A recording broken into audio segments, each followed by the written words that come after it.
for more on U.S. China relations, let's go ahead and bring in Neysun Mahboubi. He's a research scholar at the Center for Study of Contemporary China. I want to ask you, Xi Jinping spoke twice at this summit via video link. He wasn't there, but he pushed for vaccine equity, global vaccine access. He talked about the importance of multilateralism, really a lot of the themes that are important for G20. Joe Biden, the U.S. president, was there, a very important international stage for him. In the end, do you think the physical presence matters much? Well, I think with any type of meeting, physical presence always is helpful, whether it's at the level of just ordinary people like us or at the level of leaders. We do know that Secretary of State Antony Blinken and Foreign Minister Wang Yi did actually meet for an hour, as you noted earlier, and that seems to have been a relatively productive dialogue, certainly a lot more productive, at least on the surface level, from what we're seeing on the outside, than their dialogue in Alaska back in March. But we do all want to see what the meeting between Presidents Biden and Xi later this year, which we know is going to be a virtual meeting, will look like. And I think that's the big thing to be keeping our eye on in terms of the future direction of U.S. China relations. Yeah, this meeting between Antony Blinken and Wang Yi, it's their first since that rather tense meeting in Alaska back in March.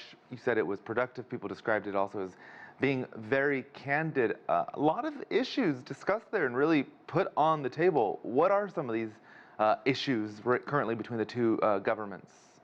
Well, one thing that's interesting is from what we've seen in the reporting, it seems as if trade was not discussed in great detail. And I find that interesting because I think there seems to be some movement in terms of dialogues between Liu He on the Chinese side and counterparts on this side, like Catherine Tai, the U.S. Trade Representative, and other figures on the commerce and trade side here. It's very clear that they talked about Taiwan, that both sides laid out what their positions are.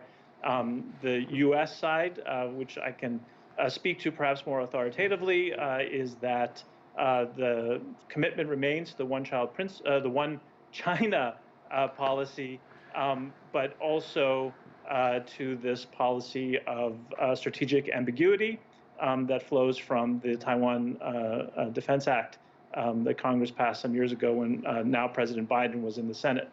That's the U.S. position. I'm sure the Chinese side also was very clear about their position on their approach to the one China policy. And they spoke very candidly from all the reporting. Yeah, and as you mentioned, trade not a focal point of that discussion during that 1 hour, but the Biden administration, we know, is considering hiking up tariffs on some key Chinese industries like steel and solar panels, and at the same time scaling back penalties on other. Are you surprised that much of this trade policy has been dubbed by some sort of Trump 2.0, an extension of Trump's approach to China? It's honestly very interesting to look at right now because I think we're seeing lots of different kinds of signals. We have some signals that are suggesting that it is a continuation of the Trump approach, and that position is often ascribed to Jake Sullivan, the National Security Advisor. But we're also hearing about possible exemptions to the tariffs and a desire for dialogue within the framework of the Phase 1 agreement. And that is often ascribed to U.S. Trade Representative Catherine Tai. Of course, none of us can tell from the outside, whether these positions are really, set out differently between those two actors, but the signals seem different. And on the whole, I would say that as much as we can make the conclusion that you've just made, that so far it looks as if it's a continuation of the Trump trade policies, there is at least some grounds to be somewhat more optimistic, to think that there will be some change that may facilitate trade ties to a greater degree than we've seen in recent years. Neysun Mahboubi, Center for the Study of Contemporary China, thank you for joining us. Thank you.